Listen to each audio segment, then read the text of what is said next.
Hi everyone, my name is Swansonge, and this is going to be a playthrough of my game Date Nite. Played on this little thing right here, which is the Playdate.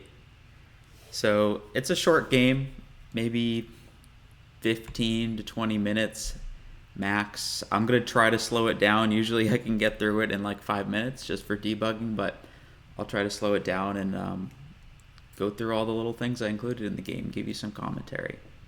So here we go.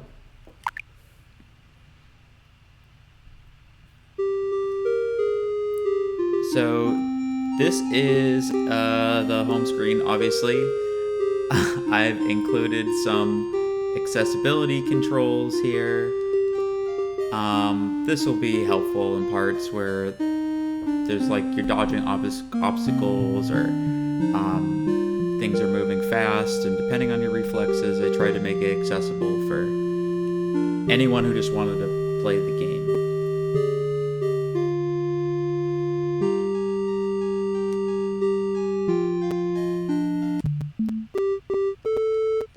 So, Date Nite is a story about just you know what? I'll let you see it for yourself. It's a little bit self-explanatory once we get started from the beginning here. This cat petting thing was the first thing that I implemented. Just like this was my first game I ever developed, so it was my first bit of developing was making an if statement if you pet the cat or not.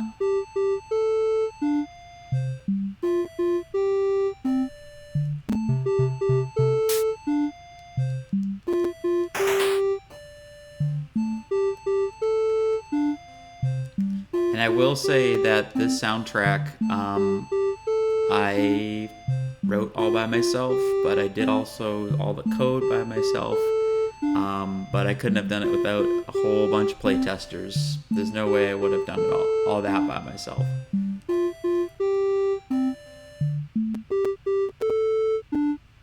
I've been playing a lot of Zelda, so this feels like especially relevant to me, the thought of breaking shelves. I'm not shelves, pots.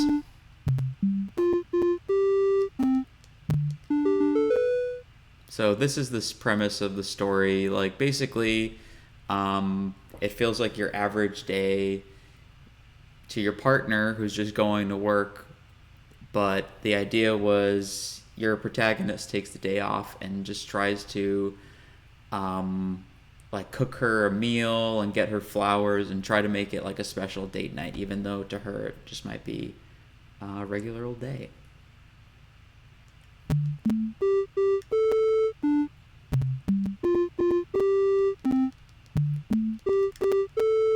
So very inspired, just trying to do stuff, little call outs to my friends who would know the names.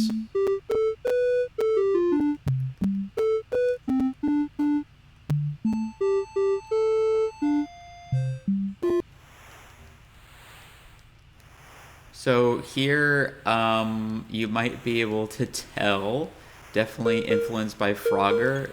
A lot of my game design philosophy for this game was like, because it's pretty short, I wanted to cram a bunch of like different mechanics in to make it interesting, because the actual movement of the character is limited. They just move around, but it's really based on your interactions.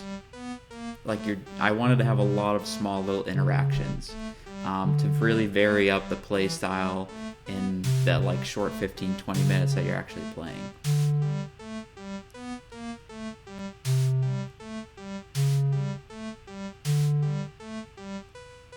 So this little farm section here is a collection of a couple mini games. This Spud target thing was the first kind of real gameplay that I built. And I was pretty proud of it. This is my first ever like game development gameplay I did, besides like walking around and talking to things.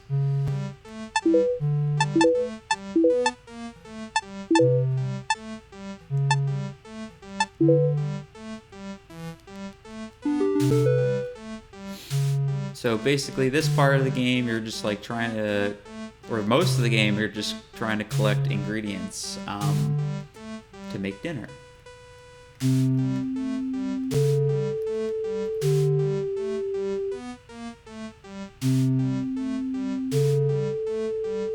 One churn forward, one churn backward, one churn forward.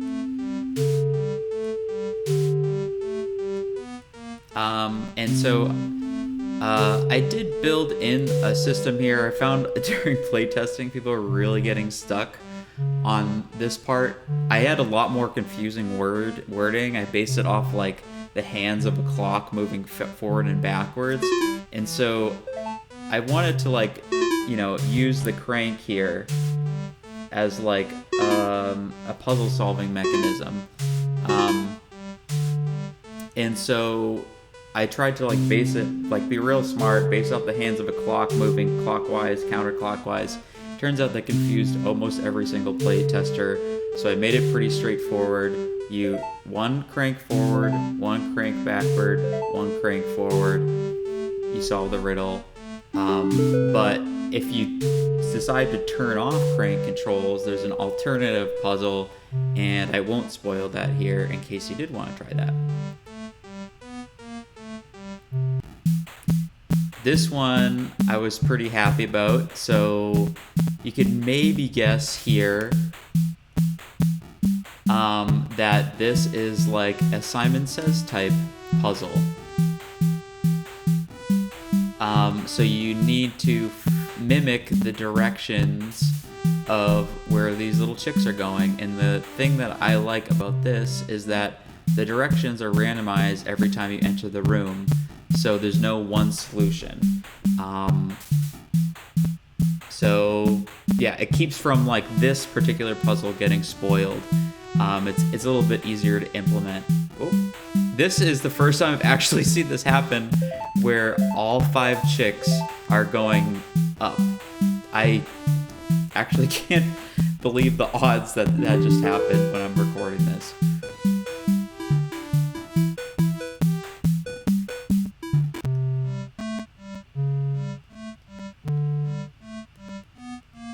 And so a lot of these like moving things, these sprites, most of them I tried to make interactive, but not all of them.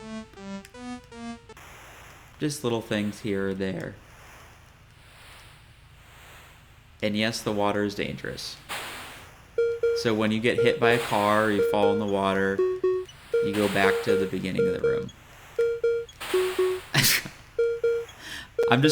Okay, that was because I was bad and not because I was trying to demonstrate the functionality of the game.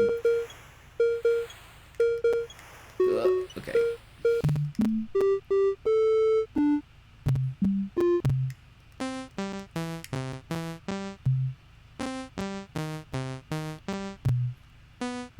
May have seen The Wicker Man. I have not personally seen The Wicker Man myself, but I know the clip about Nick Cage screaming about his eyes getting stung by the bees. So yes, that is a reference to The Wicker Man. So here I tried to design like a stealth section. Nothing too wild, just, you know, if the bees spot you, if you get in the sight line of the bees, then they'll catch you. So I'll demonstrate that right here as well. So you can't move. Just very simple stealth, but I wanted to make the game like non-violent if I could. It's not that I think like violence in video games is intrinsically bad, but I'm like, maybe I can try to make an experience without that, and like kind of a challenge to make it really accessible but also fun and like still a little bit funny if possible.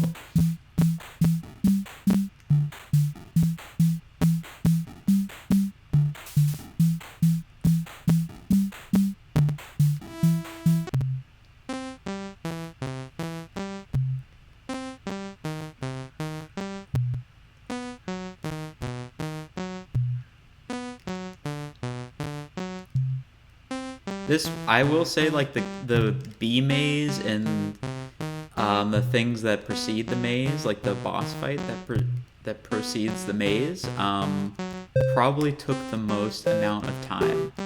It took me a really long time to get everything ironed out and designing all these levels here, all these pathings for the bees. That was a little tricky to figure out.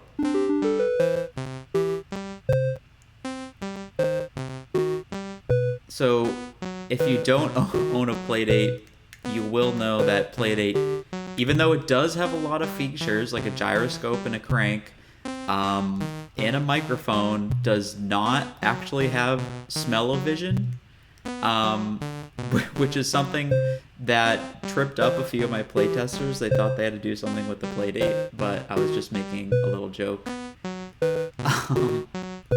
And I don't actually know how funny this game is, being the person who wrote it.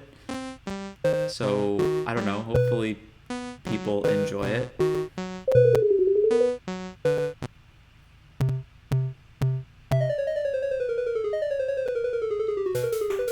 This was probably one of my favorite ideas that I included in the game, was a boss battle that you weren't directly fighting the enemy. And this came out of trying to be creative, but also because I didn't know how to necessarily program in the pulp engine that I used to make this. It seemed really difficult to make it so that designing a 3-phase boss fight, which is what it was, around fighting the queen and making it interesting. And I was having trouble doing that, so I tried to go the more creative route and do a trivia battle, and it still does have some active elements to it. So if you get a question wrong, you still have to dodge spikes. So it tried to keep you engaged, even though it's more like a semi-turn-based thing. Sorry if I'm spoiling the B facts here. I'll get a question wrong. So you do take damage, and it is possible to lose. I don't really want to show you that because I have to start the boss battle over again.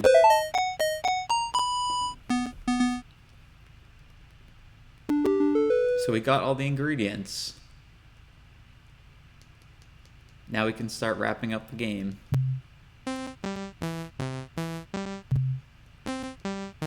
So over the course of the game, you may have noticed that you're trying really hard to do nice things for your partner, but they get a little messed up along the way. You go to the farm and they don't have the steak, even though steak is their favorite dinner. Or you get the flowers for her in the bee maze and then they get damaged. So I try to make it, people show their love and they're not always perfect about it, but they're trying their best, and that's the message I'm trying to get across with the game.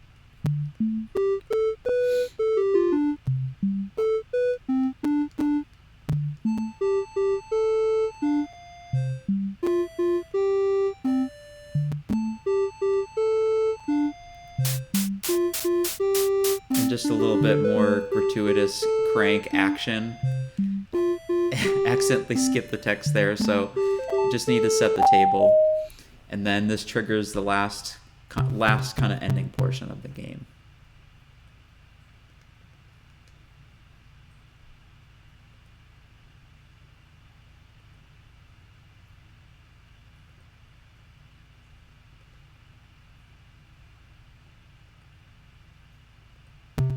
So even the narrator kind of is poking at you for the mistakes that you made, or that's more of the narrator being your self-doubt. This isn't perfect. I wanted to make a perfect date night. It isn't perfect.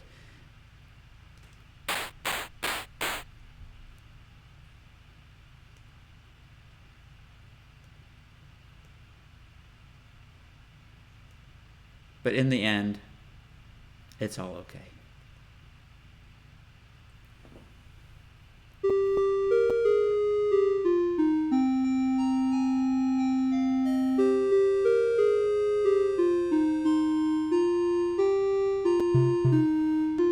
it may be a little bit corny, but you know what? Sometimes you need corniness. Sometimes it's good to be earnest. Hot take.